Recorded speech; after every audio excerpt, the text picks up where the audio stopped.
한 인류 사회학자가 사람에 대해서 표현을 한데 곤충으로 비유해 가지고 표현을 이렇게 했습니다. 첫 번째는 바로 그 사람이 이제 거미 같은 인생, 거미 같은 그런 인생이 있다는 것이죠. 그러니까 이 거미 같은 인생은 남에게 피해를 주며, 거미가 유익을 줬단 말을 아무도 못 들어봤죠. 거미줄 쳐놓고 막 그냥 요즘 같은 보면은 이렇게 가을에 보면은 거미줄 막 쳐져 있는데 안 보이는데 보니까 거미줄에 걸려버리죠. 그런 안 보이게 막 거미줄 치는 그런 인생들, 그렇게 남에게 힘들게 하고 피해를 주는 이제 그런 거미 같은 인생이 있다. 예수님도 그렇습니다. 예수님께서 그 12제자를 참 이렇게 뽑았잖아요. 뽑았는데 그 가운데 제일 똑똑하고 잘난 가룟 유다를 향하여서 예수님이 뭐라고 했어요? 유다야, 너는 차라리 태어나지 않았으면 좋았을 텐데 하면서 예수님이 얼마나 그 안타까운 마음을 가룟 유다에게 표현했는지 몰라요. 참 주님께도 그런 부분이 있었다고 하면 우리 인생길에, 우리의 삶의 주변에 정말 그런 경우들이, 또 그런 사람들이 가끔 이렇게 있을 때 참 힘들고 안타까운 일이죠. 그런가 하면 두 번째 곤충으로 개미 같은 인생이 있다, 이렇게 이야기했어요. 자, 우리가 그 우화에 보면 개미와 배짱이 그 이야기가 있잖아요. 개미는 어떤 모습입니까? 열심히 땀 흘려 일하는 거예요. 성실한 거예요. 여름날에 떼약볕에도 개미는 얼마나 집을 다시 보수하고, 그 다음에 먹잇감을 가져 끌어 날리고 갖다 저장하고. 근데 어째요?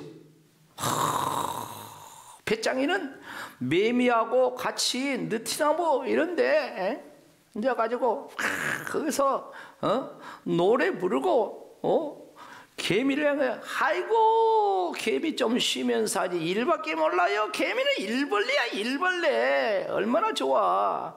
좀 그늘에 쉬어서 해. 이런 배짱이. 여름이 갔습니다. 가을이 또 와서 추수를 하고 겨울이 왔어요. 눈이 내립니다. 개미는 어쩝니까? 따뜻한 방에서 화목되고 그리고 먹을 거 걱정 없이 그렇게 개미는 겨울을 잘 나고 있습니다. 근데 배짱이는 어때? 배짱이는 이제 배고라 죽게 생겼어. 가만히 생각해 보니까 개미집에 가면 얻어먹을 거 있다 싶어가지고 개미집에 힘없이 걸어와가지고, 여보시오, 문 좀 열으시오. 배짱이 죽게 생겼어. 문을 두드리니까 나가보니까 배짱이야. 비쩍 말라가지고 말도 잘 못하고 배짱이야. 여보시오, 개미 양반, 나 사흘 굶었어. 앞이 안 보여. 먹을 것들이.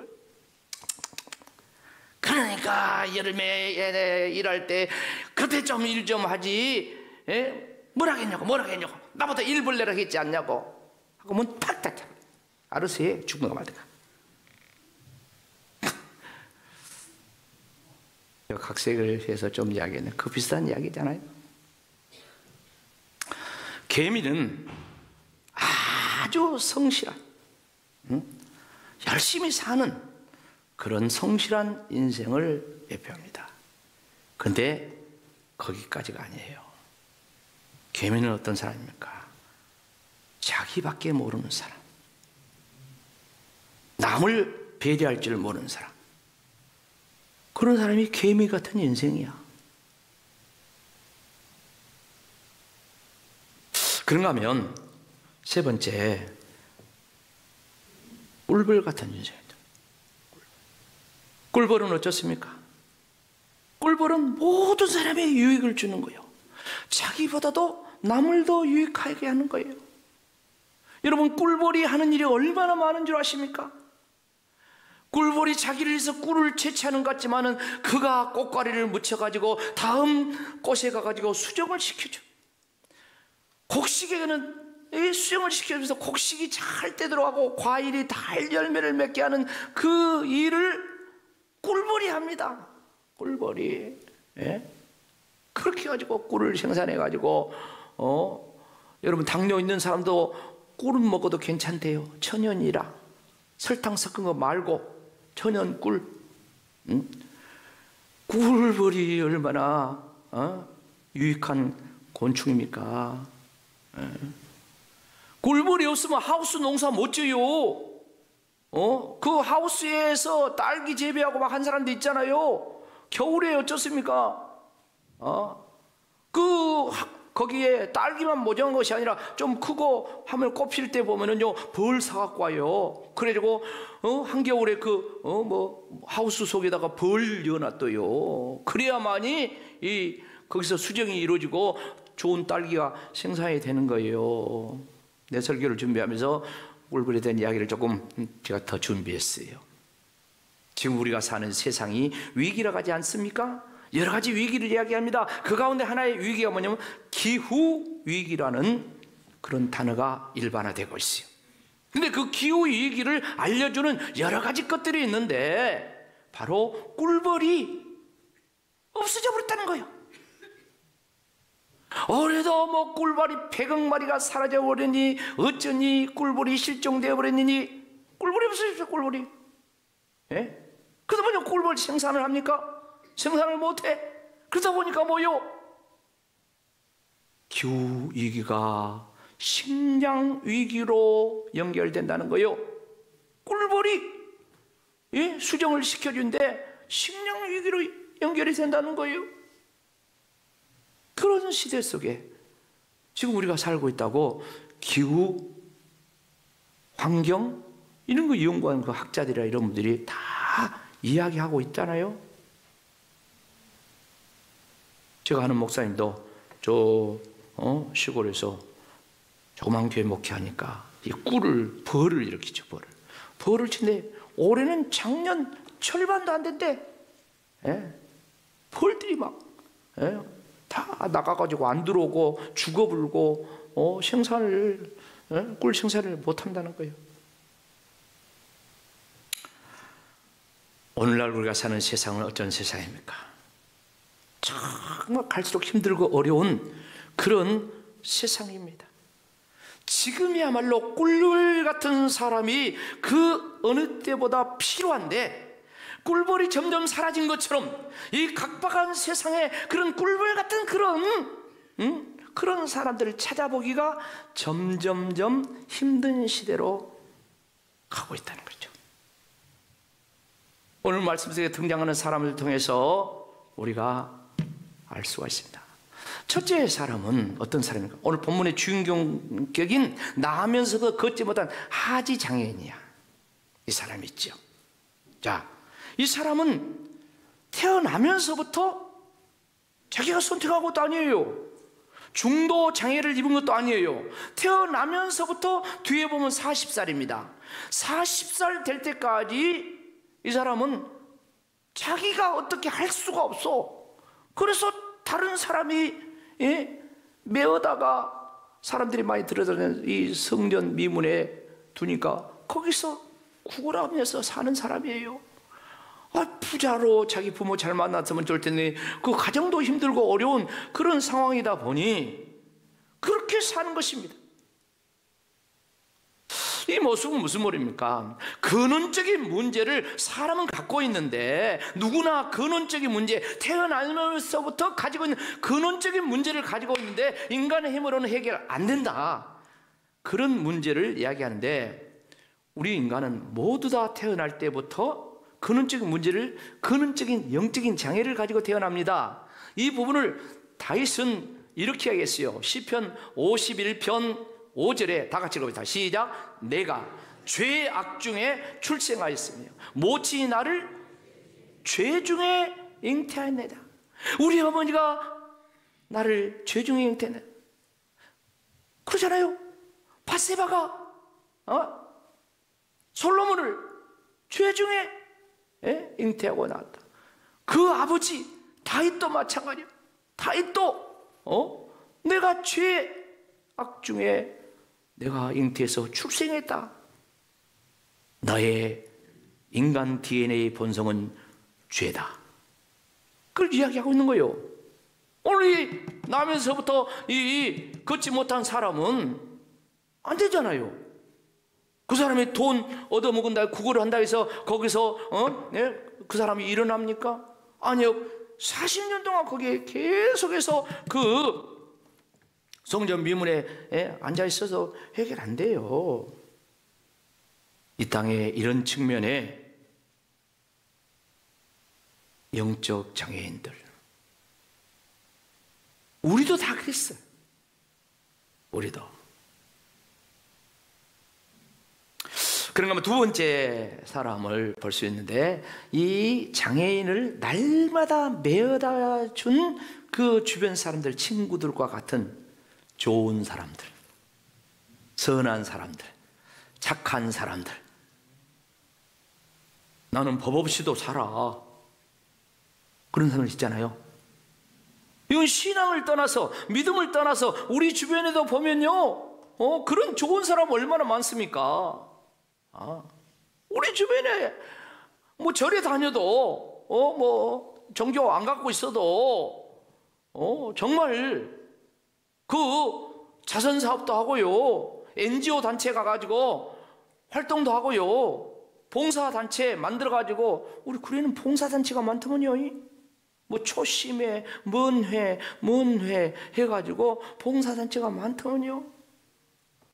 정말 이렇게 메어다 준 이런 좋은 사람들 있어. 선한 사람들, 착한 사람들 많아. 그런데 말씀드리고자 하는 것은 세 번째 사람이야. 세 번째 사람. 세 번째 사람. 이 하지 장애인을 못한 사람, 일으킨 사람. 누가 일으켰어요? 베드로와 요한이 오늘 일으켰지 않습니까? 베드로 요한은 어느 때와 같이 제9시 정규 기도 시간에 성전에 들어가다가 구걸하던 이 하지 장애인을 만났습니다. 유대인 전통에는 하루 3번씩 정해진 기도 시간에 기도하는 아름다운 전통이 있습니다. 이슬람은 5번 한다고. 자, 그렇다면 저와 여러분은 어떻습니까? 저와 여러분은 개인적으로 뭐 새벽 기도라든가 등등등 나에게 정해진 날마다의 그런 기도 시간이 있느냐 이 말이에요. 기도 시간은 하나님 만나는 시간입니다. 그 시간이 있으십니까? 사랑하는 성도 여러분, 오늘 나면서도 걷지 못한 이 하지 장애인이 일어나는 기적이 기도 시간에 일어났다는 것을 유념하시기를 바랍니다. 기도 시간에 인생 팔자를 고치는, 세상말로 역사가 일어났다는 거예요. 그런 면에서 말씀을 들으면서 저와 여러분도 날마다 정해진 기도 시간을 확보하기를 축복합니다. 그 시간은 하나님 만나는 시간이에요. 날마다 정해진 시간. 교회에서는 새벽에 나면 얼마나 좋습니까? 못 나오시면 다른 어떤 시간에도 정해놓고 주님 만나는 은혜가 있기를 주의 이름으로 축복합니다. 베드로와 요한이 사실 그날만 이 장애인을 만난 거 아니었겠죠. 그 전에도 만났을 겁니다. 근데 그 전에는 어쨌습니까? 돈 있으면 한 푼 주는 걸로 그냥 깠어요. 그런데 오순절날 성령 받고 난 이후에 오늘 말씀은 교회 시대가 열리면서 첫 번째 기적인데, 이 첫 번째 기적을 일으킨 사람이 베드로와 요한이에요. 성령 받고 나서 다시 이 장애인을 봤을 때 보는 관점이 달라요. 이 장애인이 그랬죠. 한 푼 주세요 그래요. 그러니까 베드로 요한이 뭐랍니까? 우리를 보라 그럽니다. 제가 그 서울에 이렇게 목회할 때 보면 잠실 지하도라 이런 데 보면요, 대부분 그 구걸하는 분들이 전부 다 이러시죠. 이러시죠. 그래서 이 사람도 뭐라고 했어요? 이렇게 하고 있어. 그러니까 베드로 요한이 우리를 보라! 눈을 들어 보라 그런 거예요. 그래서 본 거예요. 저를 보세요. 3명이 안 보고 있어. 보라고 한 거예요. 보라고 그 다음에 말했죠. 오늘 그 뒤에 6절부터 그 뒤에 8절 말씀은 나 은과금은 없어. 그러나 내게 있는 것을 네게 주노니 나사렛 예수 그리스도의 이름으로 일어나 걸으라 하고 소리를 내면서 이 사람을 잡아 일으키니 이 사람이 발과 발목에 곧 힘을 얻고 뛰어 서서 걸으면서 그들과 함께 막 성전으로 들어갔다. 기뻐 뛰면서 하나님을 찬양했다. 이게 오늘 이야기 아닙니까? 다시 말씀드립니다. 베드로 요한이 성령 받기 전에는 그냥 한 푼 주는 적선으로 끝났어요. 그러나 오순절날 성령 받고 난 이후에 오늘 방금 말씀한 것처럼 역사를 일으켰어요. 그렇다 보니까 사람들이 막 사방팔방에서 몰려듭니다. 베드로 요한이 저 솔로몬 행각에서 지금 말씀 전하고 있는데 사람들이 보니까 베드로 요한을 막 그냥 주목을 해. 그래서 뭐랍니까?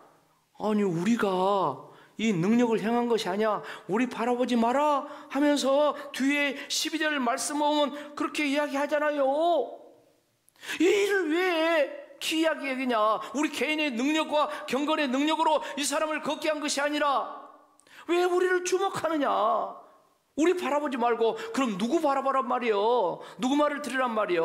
어떻게 해서 이런 일이 일어났냐 말이요? 16절 그대의 말씀은 이렇게 이야기합니다. 다 같이 읽읍시다. 시작. 그 이름을 믿음으로 그 이름이 너희 보고 듣는 이 사람을 성하게 하였느니 예수로 난 믿음이 너희 모든 사람 앞에서 이같이 완전하게 낫게 하였느니라. 할렐루야. 베드로는 분명히 이야기했어요. 우리 주목하지 마라. 우리가 이걸 행한 것이 아니라 은과금은 내게 없거냐 곧 나사렛 예수 그리스도의 이름으로 일어나 걸으라. 바로 그 이름 예수가, 할렐루야, 예수 믿는 그 믿음이 이 사람을 낫게 했다, 완전하게 했다, 이렇게 말씀하고 있습니다. 사랑하는 성도 여러분, 우리 신앙에는 변화가 일어나야 됩니다. 분기점이 있어야 됩니다. 자, 저 연인이 교회 전혀 안 다닌 사람이 교회에 이렇게 나왔다. 이건 굉장한 변화입니다. 여러분, 교회 발딛기가 어려워요. 근데 전도를 받든지 그냥 끌려서 왔든지 간에 교회를 나왔다는 것은, 예배당에 와서 앉아있다는 것은 그 인생의 놀라운 분기점이 될 수가 있어요. 근데 그걸로 만족하면 안 됩니다. 정말 중요한 우리 신앙의 분기점은 뭡니까? 베드로와 요한처럼 성령을 경험하고, 할렐루야, 예수 그리스도의 영이요 하나님의 영인 성령을 받고, 그리고 그 성령의 역사에 이르러서 난 이 변화, 예수 그리스도의 생명의 성령이 그들 안에 들어와서 그 성령과 더불어 사는 이 변화가 일어나야 됩니다. 다 같이 말씀 같이 읽읍시다. 시작. 베드로와 요한에게 오순절날 성령 받은 이후에 일어난 변화는 예수 그리스도의 생명의 성령이 그들 안에 들어와 있었다. 여러분, 예수님 믿습니까? 여러분 안에 성령님 계십니까? 굉장히 중요한 말이야. 교회 다니면서 가장 중요한 말이 이거요. 예수를 구주로 믿는 베드로와 요한, 약속하신 성령을 기다려 그 성령을 받기를 기도하는 가운데 오순절 성령이 임하면서 그들 안에, 할렐루야, 예수님의 영이, 하나님의 영인 성령님이 들어가서 함께 계신 줄로 믿습니다.